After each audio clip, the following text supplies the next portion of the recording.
Hi everyone, my name is Marvin, and I have not met any of you in person there in the room. However, even a few months ago I didn't even know about any of you. I didn't know the name Glenn Markway or who he was, who you're there honoring tonight. However, for Glenn's final year with all of you, he was walking around, so I now know, with a small piece of me inside of him. That's because I had the honor and privilege to donate my stem cells to Glenn in 2014. And so I wanted to be there with you all tonight. Mick and Carol invited me to come down and have a beer and do some trivia and share some fun times. Unfortunately, I can't. I had a family obligation that I could not move. However, I've got my beer in my I'll Have Another Glenn koozie. I've got my Markway Strong t-shirt on, and I'm there in spirit.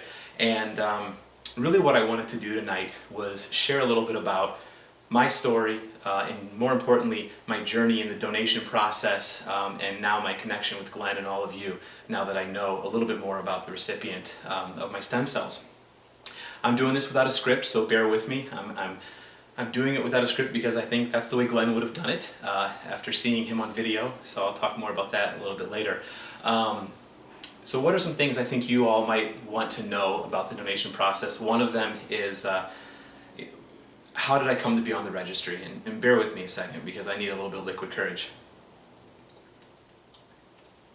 How did I get on the registry? Well, in 2011, at my company, a coworker of mine who was in the New York office had a daughter who was battling cancer, and they needed to find a match for her because she needed a transplant.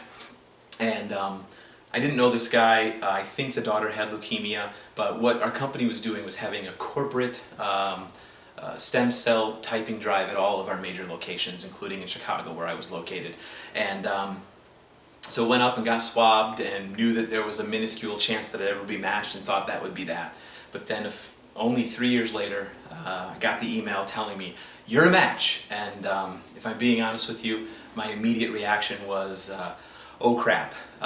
It doesn't take that brave of a person to get your cheek swabbed. However, now I felt like someone was calling my bluff. And not because I didn't intend to do it.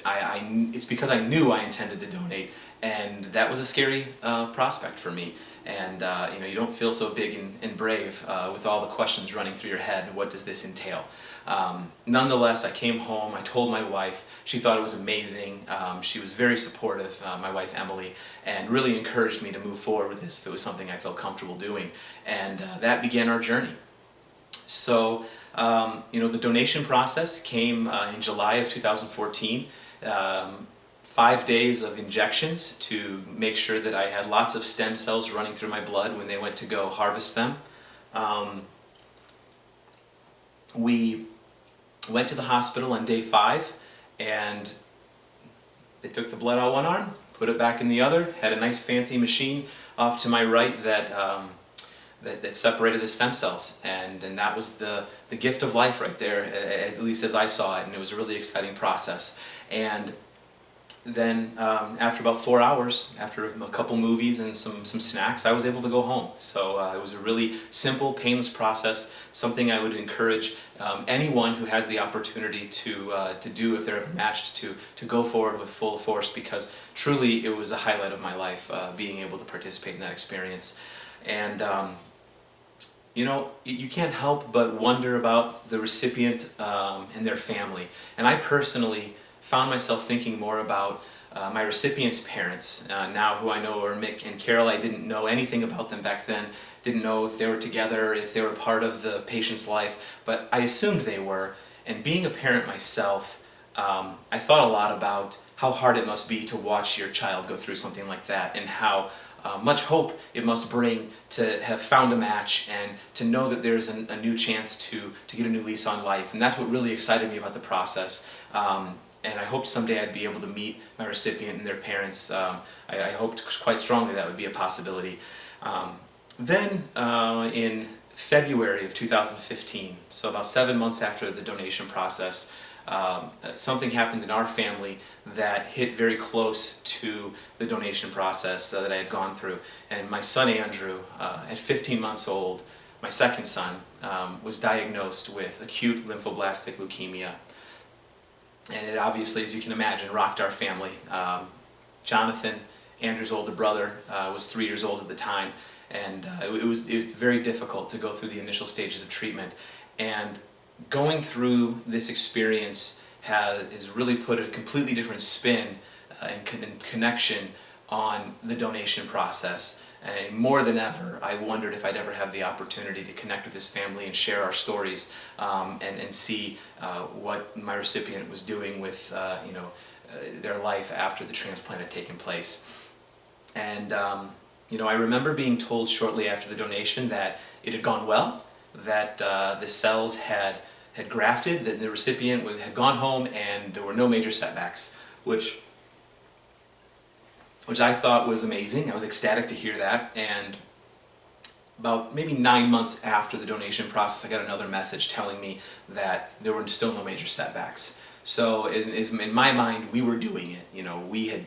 We had succeeded thus far, and things were going strong, and I was really excited to hear that, especially knowing that if my son Andrew were to ever relapse, that and I hate that word as much as you all do, that this would be his plan B. And so it obviously had a whole new meaning again.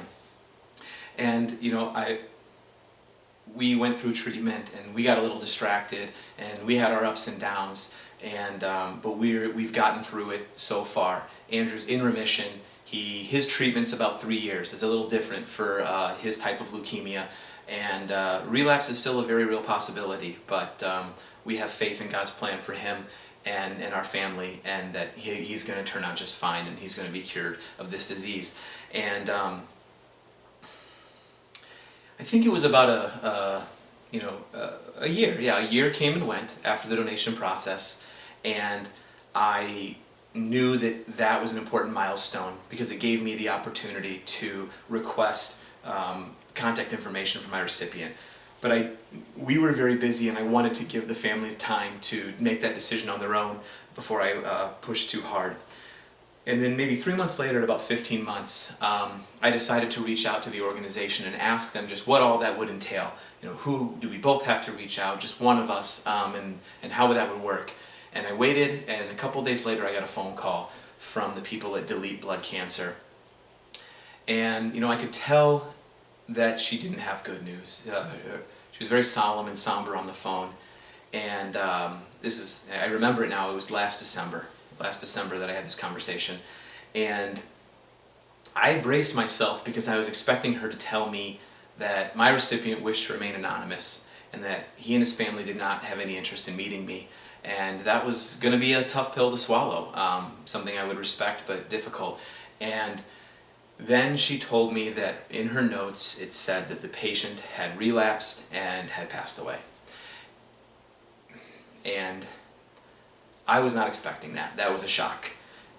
And I remember she offered some condolences, and we hung up the phone, and I walked and sat down, and I started thinking about the family and this loss that they had experienced months back.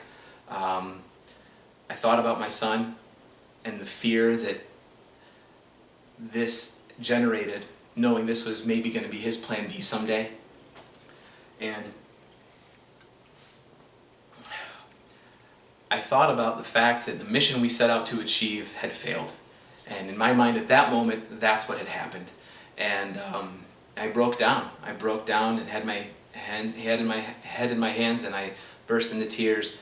And knowing full well that what was most important was what this family was going through and what they were grieving for.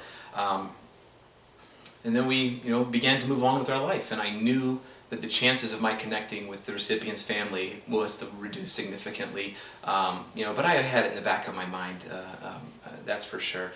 And then, lo and behold, a few months ago, I got an email saying the family wants my contact information, and I could not have filled out that form fast enough. I sent it in. The next day I had Glenn's name, his family's name, their address, phone numbers, and I couldn't believe it.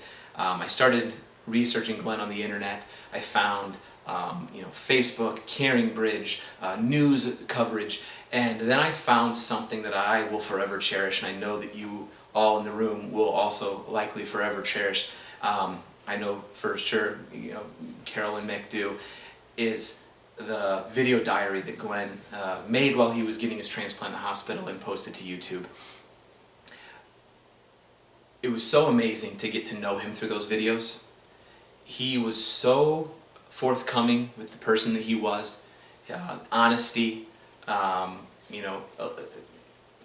love that he had for his family, the appreciation that he had for Julie and his mom and dad and his entire network of friends and family for how much they've done and how much they've been in his corner, and how he knew that as much as he had to try, he'd never be able to repay them for what they did. And you could tell that ate at him because he was that type of guy, just a great heart. And getting a glimpse into that was something I never expected to be able to do, and was just amazing. And then to be put in contact with the family and be told by his parents and be told by his friends and be told by even Julie that last year of life was meaningful to Glenn, and that knowing the person that he was, that he lived life to the fullest during that time, and he made memories and had amazing experiences, that just lifted me up. I no longer felt like we failed in our mission. It wasn't what we set out to do exactly, but it still meant something, and it was still had a powerful impact on him and the rest of his life. So again, Mick, Carol, the rest of the family, all of you there tonight, I'm so humbled and honored that you invited me to be there with you tonight, and so sorry that I can't, but I will join you in raising a toast to Glenn. As you'd say, I'll have another, and maybe I will right after this. It's a stressful experience making a video for lots of people you don't know, but this is to Glenn. Everyone please raise your glasses and toast your neighbors, and cheers.